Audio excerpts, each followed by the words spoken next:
Hello, my name is Imogen Sandoval, and I am currently in the Humanities 300 course during the spring semester. And today I'm going to be talking about three different types of art that has been found throughout history and taking a deeper dive on what these pieces mean, how they are made, and more. The first piece of ancient art I am going to discuss today is called the Mask of Agamemnon that we learned about in Module 3. The best way I thought to describe this mask would be like a golden coin. It is semi-round in shape and is flat.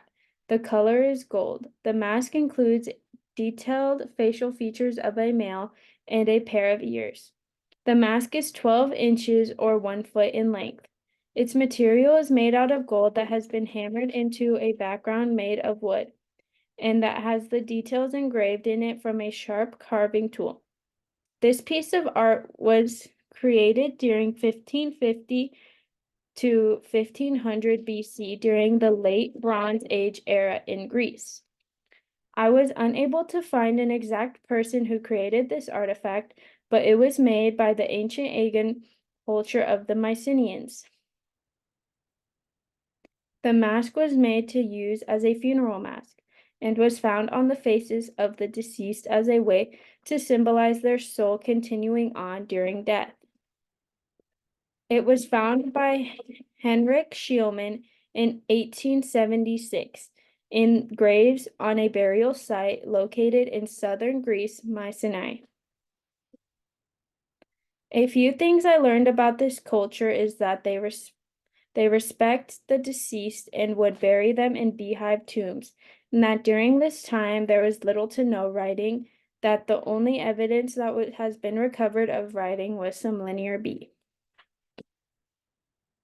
This culture was considered to be warlike. They were warriors and they lived in fortified cities. The Mycenaeans were highly active traders with other places. Currently, this artifact is being held in the National Architectural Museum in Athens, Greece. I chose this piece of art to put in my presentation due to the details that were engraved into it, along with the fact that it is made entirely from gold. Now I am going to be discussing Laocoon and his sons that we learned in Module 6. My description of this sculpture is that it's a man with two younger boys who are being entrapped by a very big snake around the three of them. The measurements of this piece is 6 feet 10 inches by 5 feet 4 inches by 3 feet 8 inches. The medium of this sculpture is made from marble. Laocoon and his sons were created by three artists named Hagesandros, Polydoros, and Athendoros from the island of Rhodes during the Hellenistic period of Greece. The sculpture was found in 1506 on the Esquiline Hill in Rome.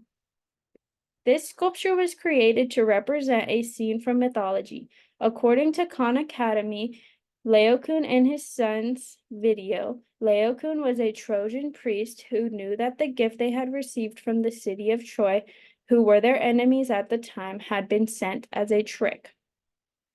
The gift was a wooden horse containing Greek soldiers, and when Laocoon warned the city, a goddess who had been protecting the Greeks was upset by this and sent serpents to strangle Laocoon and his sons.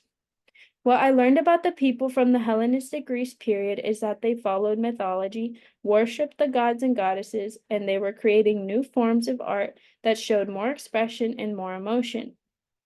They were spreading and learning art techniques as well as excelling in their structures and sculptures. This piece caught my eye to include in my presentation because I thought it was so fascinating how they were able to make the marble look like it has so much dimension and to be so smooth. Also, the details that this piece includes. I also found that the backstory behind this piece was very interesting. The last ancient piece of art that I'm going to be discussing today is called the Parthenon, that was learned about in Module 9. The Parthenon is a beautiful building that resembles a courthouse in the front with a big white pillar, but behind is an even bigger building that is circular and is connected to the front part, giving a really abstract look from the side. The building has a diameter of 142 feet and is 71 feet tall in height. The medium used to build this building was a combination of concrete that had been faced with bricks. This building was built between 25 and 27 BC by a man named Marcus Agrippa. Marcus Agrippa was actually the son-in-law of the first Roman Emperor Augustus. The structure is still located in its original location in Campus Martis, Rome.